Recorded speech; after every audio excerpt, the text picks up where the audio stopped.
আজকের দিনটা ছিল 1 জানুয়ারি 2025। আর আমরা গেছিলাম মায়াপুর ইস্কন ঘুরতে। ভগবানকে নিয়ে বছরের প্রথম দিনটা শুরু করার ইচ্ছাটা তীব্রভাবে জেগে উঠেছিল আমাদের মধ্যে। তাই আমরা দুজনেই বেরিয়ে পড়লাম নবদ্বীপ যাওয়ার জন্য। তো এটা হচ্ছে সেই ফেরিঘাট নবদ্বীপ মায়াপুর যাওয়ার, যেখানে থেকে আমরা লঞ্চে করে মায়াপুরে পৌঁছাতে পারবো। আর এই ছিল আমাদের সেই টেস্টি পেয়ারা মাখা। ওই যে দেখুন দূরে একটা চূড়া দেখা যাচ্ছে, ওটাই আমাদের ইস্কন। এই হচ্ছে সেই গঙ্গা, যে গঙ্গা নবদ্বীপ মায়াপুরকে এক সূত্রে বেঁধে রেখেছে। ফেরিঘাট থেকে নেমে আমরা গেলাম মায়াপুরের সেই ইস্কন মন্দিরের সামনে দিয়ে রাস্তায় টোটো করে। মায়াপুর ইস্কন যাব আর আমরা মা গঙ্গার দর্শন করব না, তাই কখনো হয়?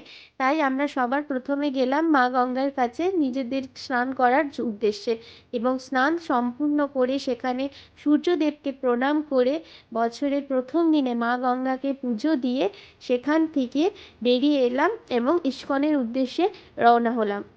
মায়াপুর ইস্কন এমন একটা জায়গা যেখানে গিয়ে মনের অনেক তৃপ্তি পাওয়া যায়, অনেক শান্তি অনুভব করা যায়। তাই বছরের প্রথম দিন সেই ইস্কনের উদ্দেশ্যেই আমরা নিজেদের প্রথম দিনটাকে শুরু করার জন্য, যাতে সারা বছর আমরা ভগবানের কৃপা নিয়ে সুস্থভাবে স্বাভাবিক জীবনযাপন করতে পারি, সব শেষ করে আমরা পৌঁছাতে পেরেছি সেই ইস্কন গেটের সামনে, যেখানে প্রবেশ করে আমরা রাধা মাধবের দর্শন পাবো।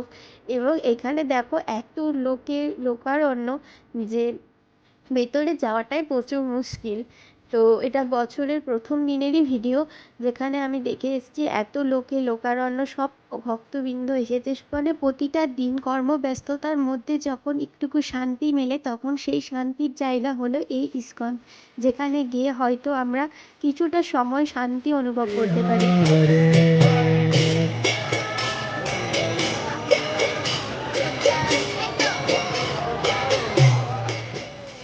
ভগবানের নাম গান কীর্তন চর্চা করার পর, ভগবান দর্শন করার পর আমরা ফিরে আসি বাড়ির উদ্দেশ্যে। তারপর ইস্কন থেকে তো আসতে কখনোই ইচ্ছে করে না, তবু কী করবো, আসতেই হবে। তাই সেই ট্রেন রাত্রিবেলায় নবদ্বীপ স্টেশন থেকে ট্রেন ধরে অবশেষে বাড়ি।